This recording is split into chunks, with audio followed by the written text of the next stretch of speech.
Le dossier Epstein, ça suit Donald Trump comme son ombre depuis quelque temps déjà. On apprend maintenant que la Chambre des représentants ne votera pas sur la divulgation du dossier Yeah. Epstein avant la pause estivale. Bonjour Luc. Oui, bonjour Alexandre. Est-ce que c'est en train de devenir une vraie patate chaude là, pour le président? Ben, une patate chaude pour le président, mais aussi pour le speaker, le président de la Chambre des représentants. C'est qu'on revient régulièrement à la Chambre. Ça crée des diversions, mais le mauvais genre de diversion pour les républicains, parce qu'on revient constamment avec cette idée de prendre un vote là-dessus. Et Mike Johnson, ben, il a tenté de ménager la chèvre et le chou dans ce dossier-là. Donc, il a dit, comme d'autres républicains, puis comme une majorité d'Américains, faut en savoir plus, faut qu'on aille plus loin. On le sait, les Américains sont globalement, incluant beaucoup de républicains, déçus, donc qu'on ne divulgue aucune information supplémentaire, en tout cas pas à court terme.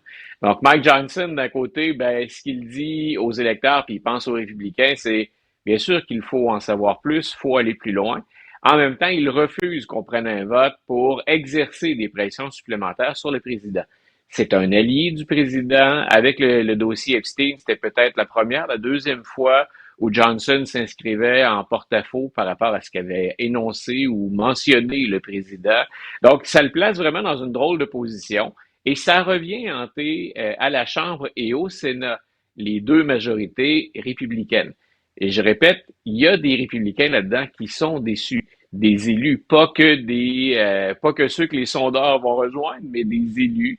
Puis ben ça vient perturber les activités. Plutôt que de se contenter de passer des projets de loi grâce à la majorité dont on bénéficie pour encore une autre année et un peu plus, là, donc une année et demie, ben voilà, ça vient un peu créer un certain brouhaha, une activité, puis une publicité qui, au sein du parti et pour le président, n'a absolument rien de positif.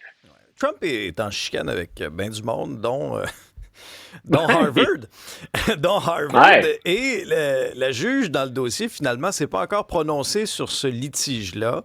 Mais Ben, déjà, bon, on commence à faire certaines déclarations.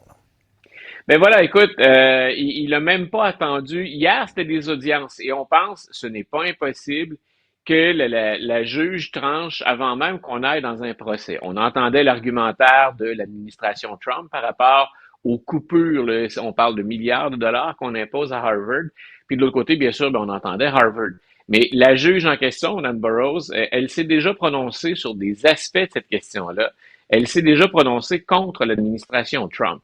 Et écoute, on n'a pas encore sa décision, mais ce serait étonnant qu'Harvard ne gagne pas complètement ou en partie ce bras de fer-là avec le président, parce que ça me semble être littéralement en contravention avec le premier amendement.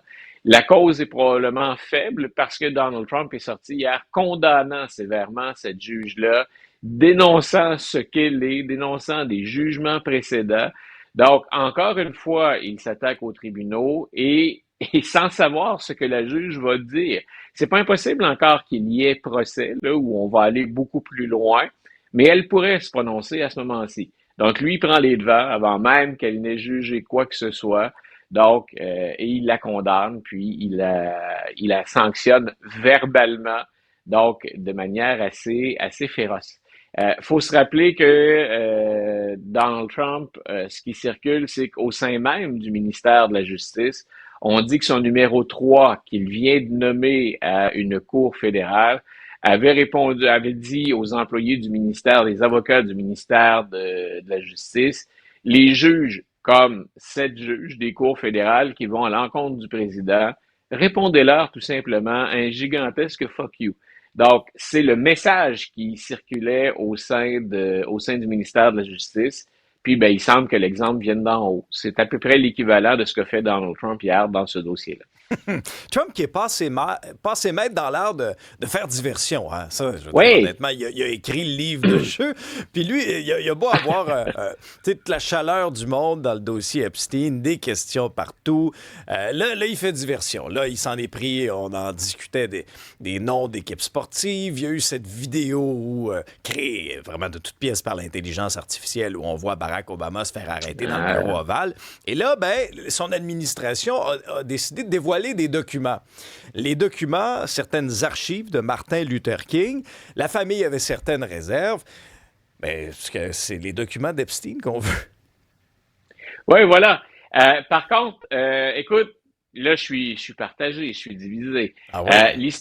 L'historien en moi veut avoir le maximum d'informations sur Robert Kennedy, pas Robert Kennedy Jr., mais Robert Kennedy, sur JFK, sur Martin Luther King. Donc, on espère toujours chez les universitaires ou encore les enseignants en histoire, les historiens de formation, on espère toujours avoir un maximum de sources pour apporter un maximum d'éclairage. Ça peut être très intéressant pour soit valider les informations dont on disposait ou encore apporter de nouveaux éléments d'information. Et pour être honnête, Donald Trump avait annoncé il y a déjà un certain temps qu'il allait faire ça.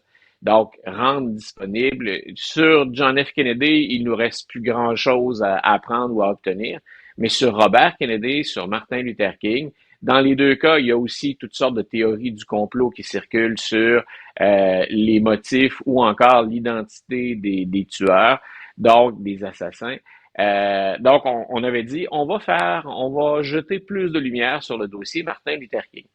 Il y a plein de gens qui se disent sur Martin Luther King, on n'a plus grand-chose à apprendre, entre autres sur sa vie personnelle. Donc, et c'est, je pense, ce que craint la famille. C'est-à-dire qu'il a été suivi par le FBI, hein, il a été suivi de manière étroite sur une longue période, puis on a fait circuler toutes sortes d'informations sur les aventures extraconjugales de Martin Luther King, par exemple. Alors, la famille a dit, grosso modo, c'est pas ce qui va changer la perception de Martin Luther King, on l'a déjà, mais est-ce que ça va pas tout simplement contribuer à salir encore plus son nom ou à raviver ça? La famille disait aussi, on souhaite que ça se fasse dans le plus grand respect, pour les bonnes raisons, pour les bons motifs. Donc, la famille King, il reste 2 enfants de Martin Luther King, et eux espéraient qu'on ne fasse pas ça. Maintenant, l'administration le fait, puis je répète, ça donne un maximum d'informations. En même temps, le synchronisme, ça ne s'invente pas.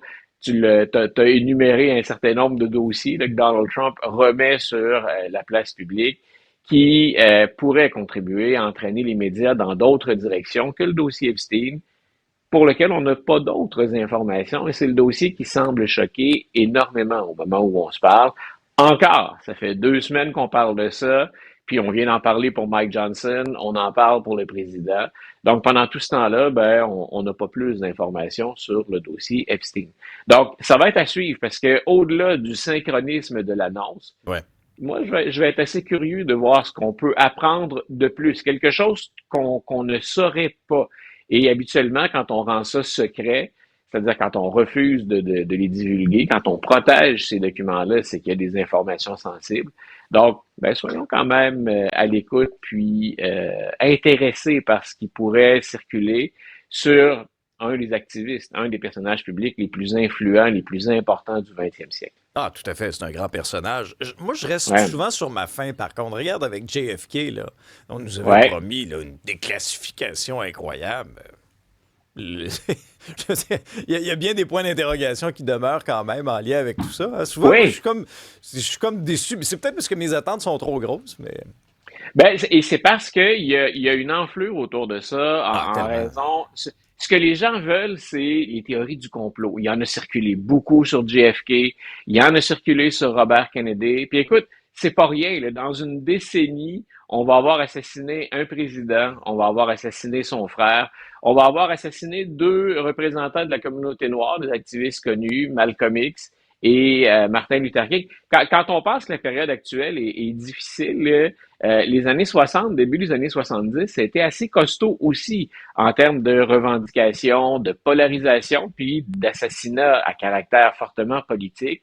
Donc, des fois, ce qu'on aimerait avoir, c'est la réponse finale, là. Enfin la vérité. Voilà. Donc, LA en majuscule. Moi, comme historien, je suis content de ce qu'on a obtenu pour JFK, mais souvent, c'était des preuves supplémentaires de ce dont on se doutait ou de ce dont des choses qui circulaient déjà. Mais c'était des exemples supplémentaires, ça venait étoffer des démonstrations. Est-ce que c'est ça qu'on va obtenir avec Martin Luther King ou s'il va vraiment y avoir des éléments nouveaux, des éléments de preuve? Peut-être que plein de gens comme toi, Alexandre, vont être un peu déçus parce que c'est rare qu'on a l'information totale qui viendrait valider une des nombreuses théories du complot qui circulent autour de ça. Luc, avant qu'on se quitte, Hunter Biden Ouais. refait surface. Est-ce qu'on avait vraiment besoin de ça? Voilà. Écoute, c'est pas inintéressant ce qu'il a dit, mais je sais pas si mon père m'avait évité la prison par un pardon présidentiel ou une grâce présidentielle, Très après tout ce discret. que j'ai. Ben voilà, je pense que j'aurais compris, mais écoute, ça c'est très subjectif et bien personnel. Je pense que j'en aurais conclu que me la fermer puis disparaître des médias, c'est peut-être la meilleure Oui. chose qui pouvait m'arriver. Maintenant, c'était particulier parce que ça faisait un an hier que Joe Biden avait abandonné la course, donc il avait annoncé qu'il ne reviendrait pas. Et Hunter Biden s'est un peu défoulé contre tout le monde en prenant la défense de son père. Il est revenu, par exemple, sur George Clooney en disant que c'était une erreur que Clooney avait fait. On devine qu'il considère que c'est pratiquement un traître. George Clooney qui avait dit respecter Joe Biden.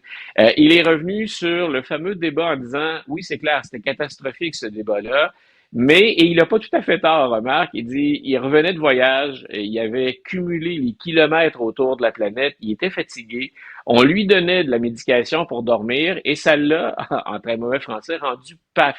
Et il dit à quoi on a pensé finalement de le soumettre à autant de kilomètres, hein, à autant de vols, de changements de fuseau horaire, puis en plus de l'assommer avec des médicaments pour dormir. Il dit ça m'a pas étonné de le voir comme ça, malheureusement.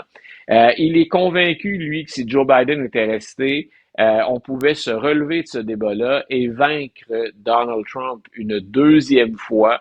Donc, il jouait sur ce que représente Joe Biden puis ce qu'il a réussi à faire en 2020, c'est-à-dire unir les forces démocrates. Donc, il condamne un peu tout le monde, sauf son père dans ce dossier-là, et sauf lui-même, parce que s'il y en a un qui a nui à l'image de son père, c'est bien Hunter Biden, dont le travail, les relations d'affaires, puis les multiples, ça peut être dramatique au plan personnel, mais ça a quand même rattrapé son père. Ça a été un des principaux angles d'attaque des opposants de Joe Biden, la question d'Hunter Biden. Donc, s'il y en a qui s'intéressent, on a des résumés de cette conversation-là, de cette entrevue-là qu'il a accordée.